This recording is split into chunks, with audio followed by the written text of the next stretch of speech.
kinds Well, of things. I was just about to say, like, that's one of the things when you talk to other pros, and we've talked about it on the team as well. When you play and watch ZywOo, like before, it seemed like the guy could never fucking get surprised. Like, it happens all the time to all CS players. Like, you always get timed, and whether it's like your own awareness that's like lacking in the moment, or if it's like your teammates gave wrong information, or like whatever it might be, that the other team just doing like a good strat, can be a multitude of things. But like ZywOo would just always be in the right moment at the right time, and you could just see him be super aware of all these different timings that's going on, and he would just essentially, as you said, like he would never be caught out with his knife out, or him being surprised where the opponent could be. Like, he's always fucking ready, you know?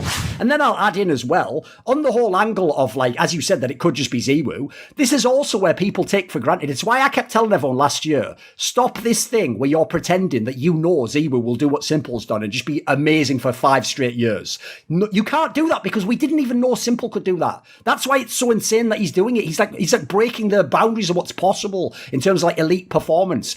You can't give someone that status till they've done it, because we're talking about like the difference between playing 2 years and playing 5 at that level. That's enormous. So I think in the modern day, an AWP who's gone to the rifle, the one you have to give the most credit to has got to be ZywOo. I think ZywOo, the joke is, if he never AWP'd again, I don't think he could get the same stats, because a lot of that comes from the AWP. But put it this way, he could contend with Spinksy in his own team for best rifler, and he might even be still the best player in the team, and it would still be a top 5 player in the world. He's actually very good on the rifles, especially because he's so clutch, and he seems to have an amazing intuitive feel for the game, where I would say what's different about some of the other players who just do it off reaction, Simple has an insane feel as well, is I can almost see ZywOo conceptualize the round between where he moves between kills, repositions, when he goes aggressive, when he just holds.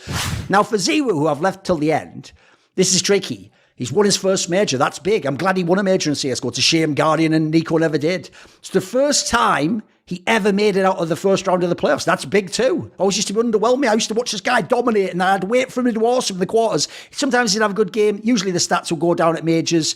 I'd be like, what a shame. I want to see this guy flourish, like Simple, like Device, like all these great players in history. I'll tell you what, even at this tournament, he had some slip-ups and halves that were looking shaky. He was getting beaten by the other player. Sometimes not even the star player. But he's so good. A bit like Simple, where they have like an off game, but the stats like, well, the 1.25, how did he do that? His stats are so insane because he's just so high above most players in the game. He is probably the best player in the world. But you've got to frame him as a player, because we're comparing him to Simple's peak, the greatest of all time. If you don't do that, by the way, we can just talk about how awesome he is and what a fucking sick player he is. But the difference is, someone else has a 1.2 rating, that's the best hunt of their life, everything looks flawless. Him, it'll be a slightly off game. Now, obviously, at the end, his stats went bonkers at the end of the tournament.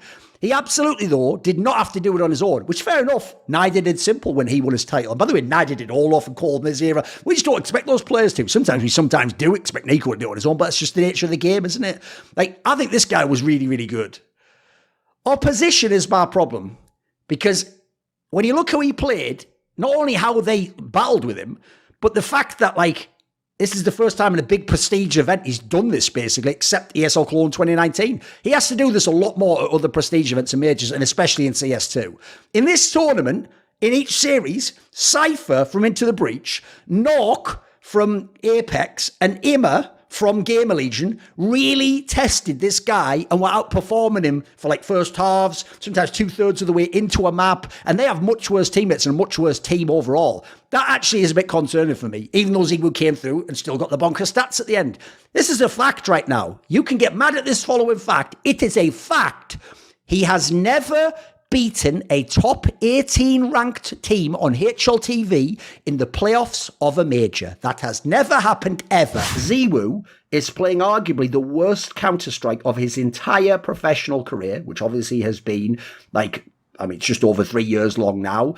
And he doesn't look like he's comfortable. He doesn't look like he fits with these teammates. And before that, he used to always be a stud. Yes, he had those periods where he sometimes not like doing great. So here's the problem though. People already assumed he was going to be incredible. People already had him penciled in as a top 3 player in the world. They just assumed that wasn't even something they had to be concerned with. And it turns out it is something. And so you know what? People just assumed, just like Simple, just like Nico, he is so incredible, he can play with any teammate, in any system. Remember, Simple and Nico went abroad even. And he will just frag out and have the same numbers. And it just shows that like super duper god tier players do what they do anyway. And how they interact with others is just whether they win the championship. It's not how good they are individually. Well, you know what? That hasn't proven to be the case for ZywOo so far. And actually, ZywOo doesn't seem to have responded to roster moves initially that well either. It seems like it takes some time to get comfy and to get his place in the team again. I don't know if he sacrifices for them. I don't know if he, like, it's just a bit off because he doesn't speak in French now and the comms have affected him. Who knows? ZywOo is having big issues. Let's just start with the stats here, boys. So this is ZywOo in 2022. So you look at this, only a 1.17 HLTV rating. He used to be a monster in that category. Deaths is all right. KST's okay.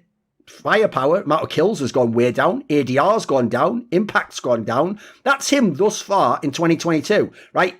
Most people, statistically, would say the best year of his career, obviously, was 2019, the year he became the #1 player in the world, right? Let's go look at that. Now, this is online and LAN, remember, all of it. 1.32 rating. Similar deaths, similar KST, higher ADR, much higher impact, higher kills per round, just a much better player. You go to the bottom, 1.2, what is that?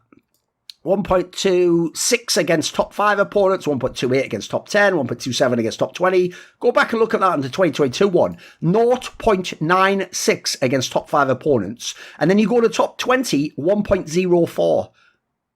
It's not even that they're just playing top teams here, guys. How about look at 2021 on LAN when ZywOo was again in incredible form. It looked like a monster, right? So on LAN, 1.31 rating, 1.40. Like, basically very similar stats. The thing about ZywOo is, like Simple, when he's on his game, his stats are just incredible. And they seem to just hold throughout his career, throughout years, through metas, through teammates. But he's having his issues, right? Now, true, he has had slow starts in the past. He had the odd tournament that was a bit dodgy in the beginning of 2020 with the whole Alex swap in and out eventually. Then you had, obviously, in early 2021, the team reformulated, and then they had to have Apex as the IGL, and even though like they were having dodgy results, like he was having like up and down performances. He'd have a tournament here and there, and a series here and there that were really shit. Then he'd like sort of level off and be really good again, but he wasn't like the best. And then like more like towards the summer, he got really good, and then by the end of the year, yes, he was a real contender for number 2 and number 3 in the world. That was legit. He wasn't for number 1, but for number 2 and number 3, yes, I think that really was the case. He was a very strong player on LAN. He looked fucking awesome at the end of the year. So when people are in a rush to crown also very impressive newcomers as the next Simple, the new Simple, he's going to be as good as Simple. Like, give him time, he will be our new Simple in that respect.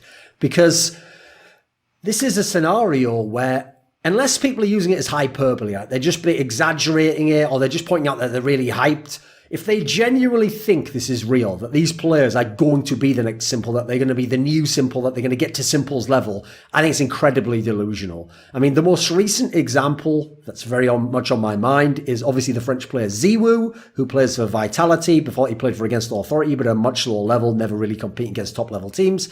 Because when you look at a player like this, a player who, I mean, he has only played at 2 small lands. That's it, in terms of being on Vitality and having a relevant career. He's played at DreamHack Open, which is a very weak field, and he's played at the EU Minor, which had some good teams in it, but nowhere near the teams you'd get at an ESL or an IEM. So the idea that after 2 lands with a proper team, people already are treating this guy like he's the next Simple is absolutely crazy to me. And I'll give a reason why in a minute, because it actually essentially suggests the people saying that don't know much about Simple's career or the context of Simple's career, because Simple wasn't hailed in that way, and Simple was Simple and went on to become Simple. The one that you know now, the 2018 best player to ever play CS, maybe any version of CS, quite frankly. Because I'll tell you one thing no one ever brings up about ZywOo. Like, it's always the stats, like the highlights, the AWPing. Does he carry... What amazes me, the most outstanding thing about him, isn't even his mechanical ability. It's the game sense. Like, I think it's ridiculous that a player could come in with 0 tier 1 experience, and no joke, if you look like 3 months into playing for Vitality, he's already like... if you took the nameplates off, you would think that's a veteran. Like, the game sense is impeccable. The only 2 players, I was trying to think of this while you were talking, the only 2 I think that even come close in terms of how quickly they had like amazing game sense would be like old school Nico and I'm going to say Cold Zero when they came in. How much does a player like that push the team and the players individually themselves? Like you mean as a Apex, teammate? Yes, you as Apex, how good this fucking guy is, how much does it push you to become better? Well, that's a really good question, because you have 2 different things. Like, when sometimes you see that guy, you say, obviously, I'm not gonna be as good as him, and yeah, sometimes really you're like demotivated for 10 seconds, obviously. But yeah, seeing such a player is like, it's really weird. It's really weird because when you watch him, obviously, you feel it's easy. Everything is easy. And yeah, I think it helps some players. Like, for example, young guys like Nivera coming to the team. I feel like he pushed that guy to become a really good player. But the most important thing, it's a good thing for the team, is maybe they want to look like ZywOo. But if you want to be like ZywOo, you need to be a good guy in the team. You need to be such a great human being. You need to think about the team. You're not selfish.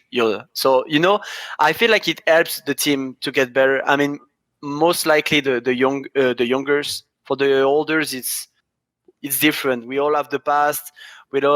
It's different to have such a good player in the team when you have 10 years Counter-Strike and you know that maybe one game in your life or 2 games you've been at this incredible level that he has.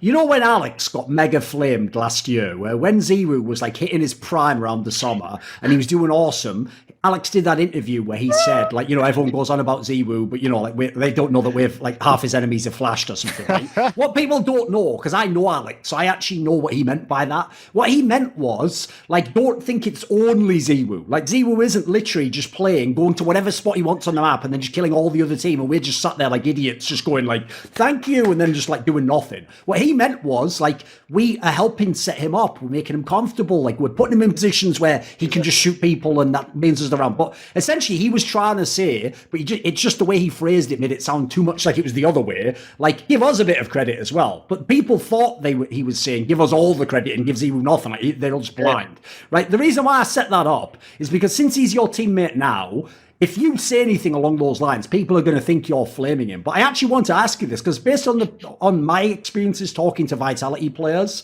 I've heard that is one of the things that you guys did with ZywOo. Like, if you think about it, right, I always said to people, the weirdest thing about ZywOo is that he was, like, amazing immediately. Like, even if you have the skills to be, normally it takes years to get comfortable playing at tier 1, to find a role into. So I would totally believe that you guys probably did do a good job setting him up and figure out how to use him, what's better for. Is this a part of using ZywOo in a team? Well, obviously. I mean, what was saying Alex, and I was agreeing with him, is that when you're just making sacrifice for him. For example, we never let him, like, for example, at some point he was entry fragging, and I just asked him, please don't entry frag, we need you. Like, ZywOo is the best refragger in the world, like, there is no doubts. Yes, when he's trade frag, yeah. He's too good at that, like, way too good. Aiming wise, AVP, AK, Glock, whatever, he's too good at it. So we just want to put him in those conditions because he's the best at.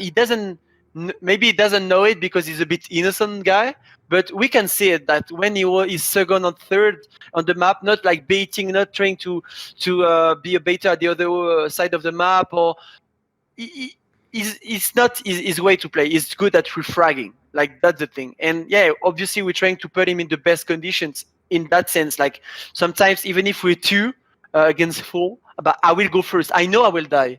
Yeah. But it's fine. And that's what people don't see and they don't give credit to.